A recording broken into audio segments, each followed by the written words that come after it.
Hey guys, Trevor Devall here of Me, Myself, and Die.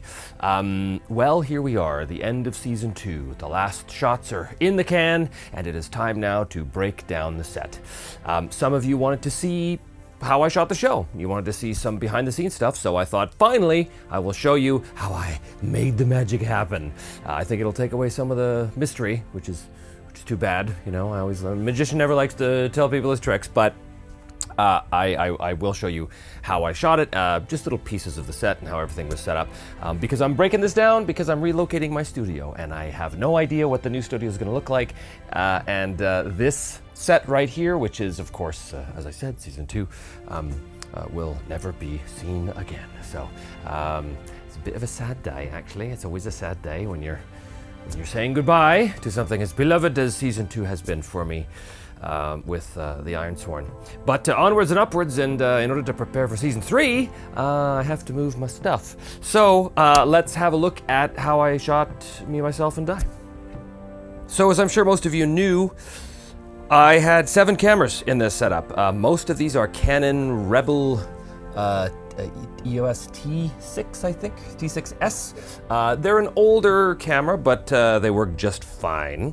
I have 3 of those. Actually I have 4 of those. There was the center camera, which was the middle one. Then there was the camera left over there, and then camera right over here. And then, of course, I added this season the Dolly Camera, and this is a little unit that just goes back and forth on an automated track.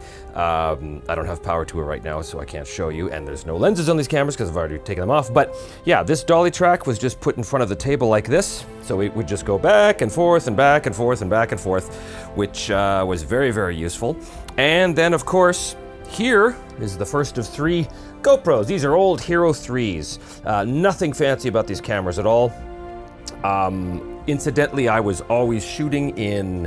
Oh, hello. This is weird holding a camera like this. I was always shooting in 24 frames a second at 1080p to try and get decent quality, but not 4K or anything like that. I like the film look, that's why I was shooting at 24 frames a second. Here's the other camera. So this one, by the way, this camera here, this GoPro, this was for the dice tray. The dice tray always sat right there. And then over here was the close-up camera, and the close-up could really get in and like see, you know, special things, or I could do like the dragon cam where I would, you know, do this business over here. And then up here, hey, oh, there it is. There's the overhead camera right there. Another GoPro Hero. So that was just stationary, and yeah, that was it. In terms of the space, it's not very huge, as you can see. The table itself is a 3x3 table, and I sat there. I had my little end table here where I kept notes and things of that nature, important stuff like that. This is something you guys have, a lot of people have asked me about. What is that red book? Well, this red book is just a hunk of leather that you put a regular old notebook in. I got this at some craft fair years ago. I don't even remember where, somewhere up in Canada, Ottawa, I think maybe. But it's pretty cool, and I always wanted to use it for something. Got a little lock on there. So anyway, yeah, this will probably continue to be my notebook through Season 3 as well. Oh, there's Arn Kalapunki and his character sheets, of course. Oh yeah, and some of you wanted to see what my character sheets look like. I don't think you really do, because they're total disasters. Oh, these paper clips are getting in the way. Chicken scratch, total chicken scratch, and I've got little random notes here.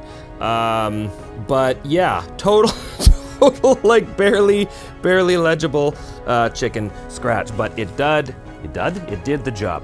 So yeah, this was the set, and I had, in terms of lights, those ring lights were not part of the setup. That's for a different setup. I had these, which I think I got all of these on Amazon actually.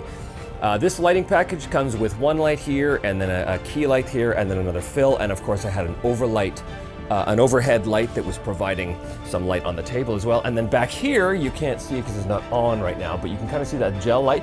That was my rear light to give a little light on the back of my head to kind of separate me from the backdrop.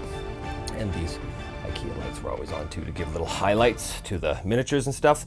This is in fact my wall of terrain, which I all built myself, thanks to guys like Jeremy at Black Magic Craft and DM Scotty and Mel the Terrain Tutor and all these people. Really cool stuff. You can check out their channels. They'll show you how to make all this stuff. And then I've got my miniature collection, or at least the current manifestation of it. I've got about 500 more minis coming from Reaper because I got involved in the Kickstarter here. But yeah, there's a bunch of stuff here. What else can I tell you? This is the room, so it's fairly high ceilings because it's a professional recording studio. But yeah, that's basically it. The battle mats I used were just these vinyl things. There was the snow terrain. This is just a generic black felt that I kept on there for when I put my dungeon tiles and things like that. In terms of the nitty-gritty of how I actually wound up editing things, I just let everything roll for as long as I could. I had to stop every 27 minutes or so because these cameras can only record for so long. And then it was on a timer, and I had a little remote control that I would just hit, and it would start all the cameras or stop all the cameras.